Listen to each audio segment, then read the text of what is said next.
Hello students, आज का हमारा टॉपिक है बफर। यह एमएससी जूलॉजी के फर्स्ट सेम के स्टूडेंट्स के लिए इम्पॉर्टेंट टॉपिक है, तो इस टॉपिक पर लास्ट तक बने रहिएगा।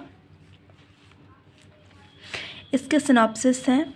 फर्स्ट है इंट्रोडक्शन, सेकंड है डेफिनीशन, थर्ड है टाइप्स ऑफ बफर, फोर्थ है buffer system of human body, fifth है बायोकार्बोनेट बफर सिस्टम। इसका इंट्रोडक्शन देखते हैं हम।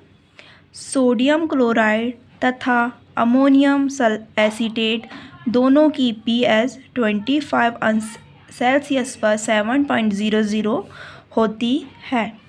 यदि सोडियम क्लोराइड के 1 लीटर घोल में 0.1 MnCl की 1 ml घोल मिलाएं तो यह pH 4.00 रह जाती है, परंतु यह अमोनियम एसीटेट के घोल की pH को प्रभावित नहीं करती है। इसी प्रकार यदि सोडियम क्लोराइड के घोल में NaOH के घोल को उसी मात्रा में मिलाया जाता है तो उनकी pH 10.00 हो जाती है, परंतु अमोनियम एसीटेट के घोल पर कोई प्रभाव नहीं पड़ता है। इससे यह सिद्ध होता है कि अमोनियम एसीटेट एक ऐसा घोल है जो कि अपनी pH में परिवर्तन नहीं होने देता, अर्थात अपनी H+ आयन सांद्रता को परिवर्तित नहीं होने देता है। इसका सेकेंड पॉइंट है डेफिनीशन। कोई भी घोल जो तीव्र अम्ल या क्षार से मिलाने पर अपनी pH में परिवर्तन नहीं होने देता, उस घोल को हम बफर कहते हैं। अर्थात बफर घोल में थोड़ी मात्रा में अम्ल या क्षार मिलाने पर उसकी pH में कोई उल्लेखनीय परिवर्तन नहीं होता है, अर्थात बफर में संतुलित अम्ल या संतुलित क्षार होते हैं। थर्ड पॉइंट है टाइप्स ऑफ बफर। बफर दो प्रकार के होते हैं। बफर 2 टाइप्स के होते हैं। ए है अम्लीय बफर, एसिड बफर। बी है क्षारीय बफर, बेसिस बफर। उसका ए देखते हैं एसिड बफर।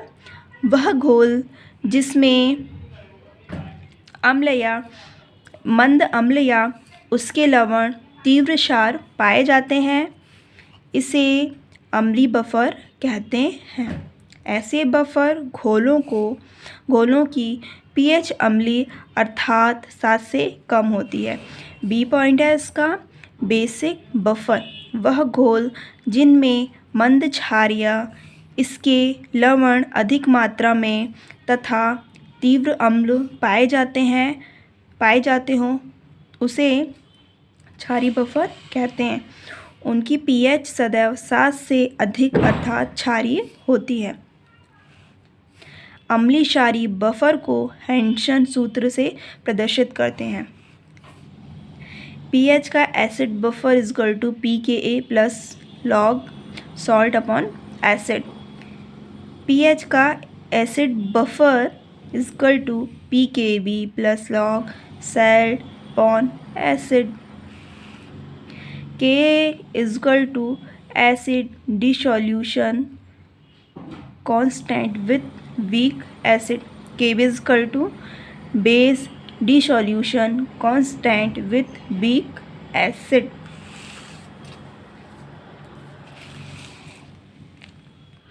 फोर्थ पॉइंट है buffer system of human body. Human body में कई प्रकार के बफर तंत्र कार्य करते हैं जो कि बॉडी द्रव की pH में परिवर्तन को रोकते हैं, अर्थात नियंत्रित का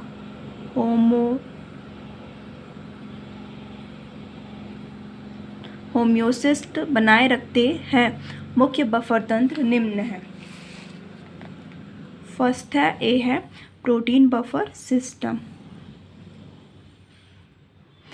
अंतःकोशीय द्रव में पाई जाने वाली प्रोटीन तथा प्लाज्मा प्रोटीन प्रोटीन का एक बड़ा समूह बनाती है जो कि बफर का कार्य करता है।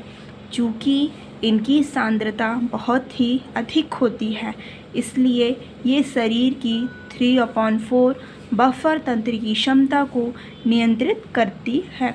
आरबीसी लाल रक्त कोशिका में पाई जाने वाली हीमोग्लोबिन एक विशिष्ट अंतःकोशीय प्रोटीन है जो कि बफर तंत्र का निर्माण करती है। एक अन्य अंतःकोशिकीय प्रोटीन हिस्टोन प्रोटीन है जो कि न्यूक्लिक अम्ल अर्थात गुणसूत्रों के निर्माण में भी सहायक होती है। न्यूक्लिक अम्ल स्वयं एक बफर का कार्य करती है। बी पॉइंट है इसका phosphate buffer system.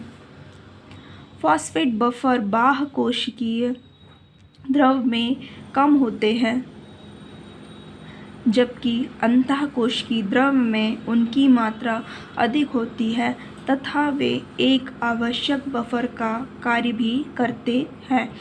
Hydrogen ion H2PO4 तथा मोनोहाइड्रोजन फॉस्फेट HPPO4 फॉस्फेट बफर तंत्र का निर्माण करते हैं। ये इसका सूत्र है।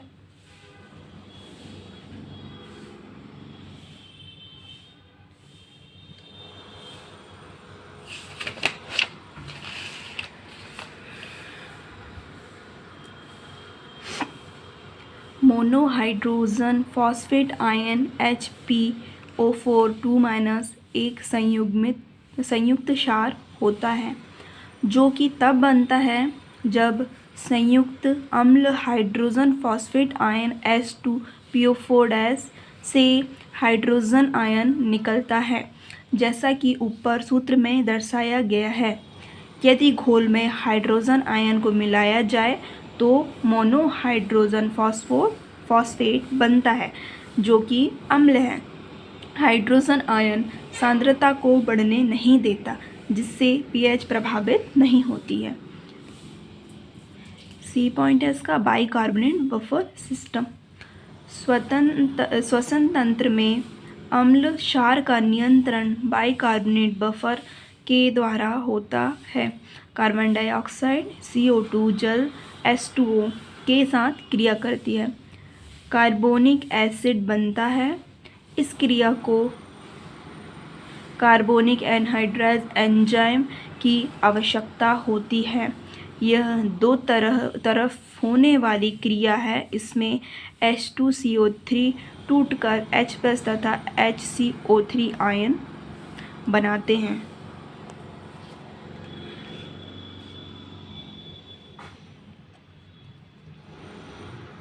का सूत्र है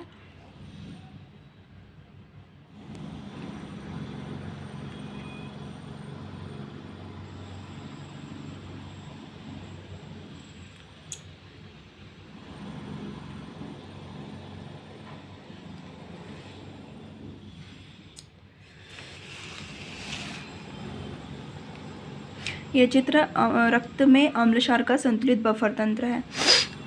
CO2 की मात्रा अधिक होने पर अधिक H2CO3 बनती है, जिससे अधिक H+ आयन बनते हैं तथा बाइकार्बोनेट आयन की मात्रा भी अधिक बनती है।